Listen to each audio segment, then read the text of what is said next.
रामू, तुम मेरे कमरे में मेरे बिस्तर पे क्या कर रहे हो? मैम साहब वही करने आया हूँ जो बेड पर करते हैं। अब आप इतनी नासमझ तो नहीं है जो आपको पता ना हो कि बेड पर क्या किया जाता है। तुम्हारा दिमाग तो नहीं खराब हो गया? क्या बहकी बहकी बातें कर रहे हो? और साहब कहाँ है तुम्हारे? देखो मैम साहब तो गए अपनी ड्यूटी करने और मैं इस घर का नौकर हूँ, तो मेरा तो फर्ज बनता है ना कि मैं आपका ख्याल रखूँ। अब टाइम वेस्ट मत कीजिए मालकिन, जल्दी आ जाइए बेड पर, बहुत मजा आएगा। ये आज मुझे बिना बताए ड्यूटी पे कैसे चले गए? अरे मैम साहब, अब साहब आपको बता कर गए हैं या नहीं बता कर गए मुझे नहीं पता, लेकिन मुझे बोल कर गए हैं कि मैं मैम साहब का अच्छे से ख्याल रखूं। तो मैम साहब आ जाइए ना, क्यों देर लगा रही हैं? इससे पहले कि साहब लौट कर आ जाए और कुछ हो भी ना पाए, कोई फायदा नहीं है, जल्दी आ जाइए। बस करो रामू, तुम्हारा दिमाग तो नहीं खराब हो गया है? तुम क्या बोले जा रहे हो? तुम्हें होश भी है? तुम्हें पता भी है कि तुम किससे बात कर रहे हो? मालकिन हूं मैं तुम्हारी। तुम हमारे घर पे इतने सालों से काम कर रहे हो और तुम इतने सालों से मेरे ऊपर गंदी नजर टिकाए बैठे हो। मुझे तो आज पता चल रहा है कि मेरे घर का नौकर मुझ पे गंदी नजर टिकाए बैठा है। अरे हद कर दी तुमने। देखो रामू, तुमने जो काम किया है ना, ये माफी के लायक नहीं है। तो तुम्हें पता है ये जो तुमने गलती की है ना, अगर इस बारे में तुम्हारे साहब को पता भी चला या भनक भी हुई तो वो तुम्हें यहाँ से धक्के मार के बाहर निकाल देंगे और ऐसा हाल करेंगे ना तुम्हारा कि तुम दोबारा कहीं नौकरी करने लायक नहीं छूटोगे। जानते हो ना तुम कि मेरे पति पुलिस ऑफिसर है, और अगर एक पुलिस वाले की बीवी के ऊपर तुम गंदी नजर रखोगे तो तुम्हें अंदाजा भी नहीं कि वो तुम्हारा क्या हाल कर सकता है। तुम तो रुको, तुम्हारे बारे में मैं अपने पति को खुद बताऊंगी ताकि वो तुम्हारा इतना बुरा हाल कर सके और धक्के मार के तुम्हें ऐसे बाहर निकाले। देखो मैम साहब, मुझे इस चीज से कोई फर्क नहीं पड़ता कि आप साहब को बताएंगी या नहीं बताएंगी, और रही बात साहब की, तो साहब को पता कैसे चलेगा? वैसे भी मैं आपको ना इतना खुश कर दूंगा, इतना खुश कर दूंगा कि आप साहब को बता ही नहीं पाएंगी। और वैसे मालकिन, इस घर में मैं ना बहुत साल से काम कर रहा हूँ, मैंने आपको बहुत पसंद करता था, लेकिन कभी हिम्मत ही नहीं हुई कहने की।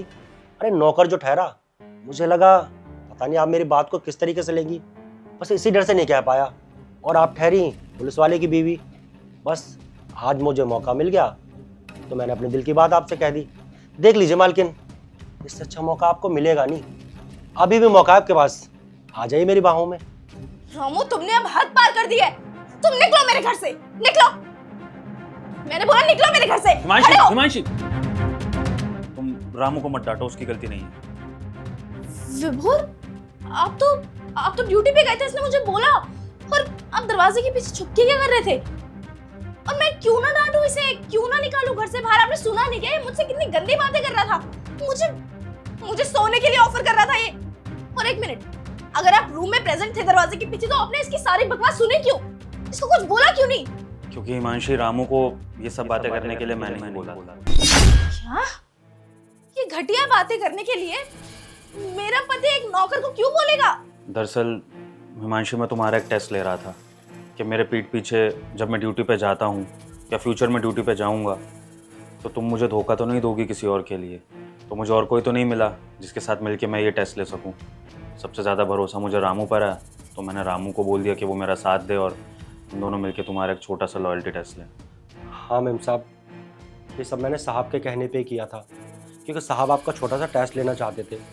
मैंने तो साहब को मना भी किया कि ये सब करने की कोई ज़रूरत नहीं है। अरे मैम साहब बहुत अच्छे हैं, आपसे बहुत प्यार करती हैं।